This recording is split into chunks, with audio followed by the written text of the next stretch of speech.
భద్రాచలం పర్యటనలో deputy CM Bhatti Vikramarka కీలక ప్రకటన చేశారు. భద్రాద్రి రాముని సన్నిధి నుంచి మహిళలకు శుభవార్త చెప్పారు. త్వరలో మహిళా సంఘాలకు వడ్డీ లేని రుణాలు ఇస్తామని, కాంగ్రెస్ పాలనలో మహిళలను మహాలక్ష్మిగా చూసుకుంటామని అన్నారు. ఇప్పటికే ఆర్టీసీ బస్సుల్లో మహిళలకు ఉచిత ప్రయాణం కల్పించామని, జీతాలు సకాలంలో అందని ఆశా వర్కర్లు, అంగన్వాడీ సిబ్బంది జీతాలకు ఇబ్బంది లేకుండా చేస్తామని హామీ ఇచ్చారు.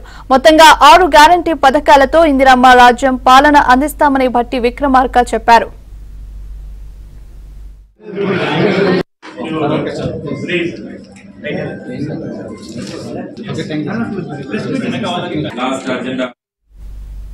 భద్రాచలంలో మంత్రులు భట్టి విక్రమార్క, కోమటిరెడ్డి వెంకటరెడ్డి, తుమ్మల నాగేశ్వరరావు పర్యటించారు. స్థానిక ఐటీడీఏ కార్యాలయంలో ఏర్పాటు చేసిన ఐటీడీఏ పాలక మండలి సమావేశంలో పాల్గొన్నారు.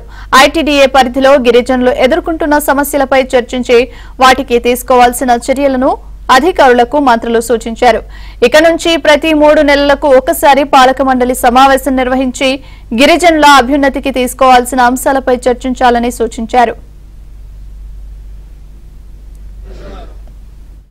నెలలుగా ఆశా వర్కర్స్ కి, అంగన్వాడీ వర్కర్స్ కి, ఏఎన్ఎంస్ కి, వంట చేసే మహిళలకి, హాస్టల్లో వంట చేసే మహిళలకి జీతాలు రావట్లేదు. కొన్ని నెలలు కానీ ఇప్పుడే ఒక వ్యక్తి తీసుకొచ్చారు, రిప్రజెంటేషన్ 18 నెలల నుంచి రావట్లేదు.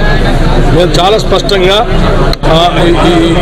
ఈ వర్గాలకు సంబంధించినటువంటి వాళ్ళందరికీ, ఏఎన్ఎంస్, ఆశా వర్కర్స్, మహిళలందరినీ కూడా మేము మహాలక్ష్మిలాగా చూస్తున్నాం.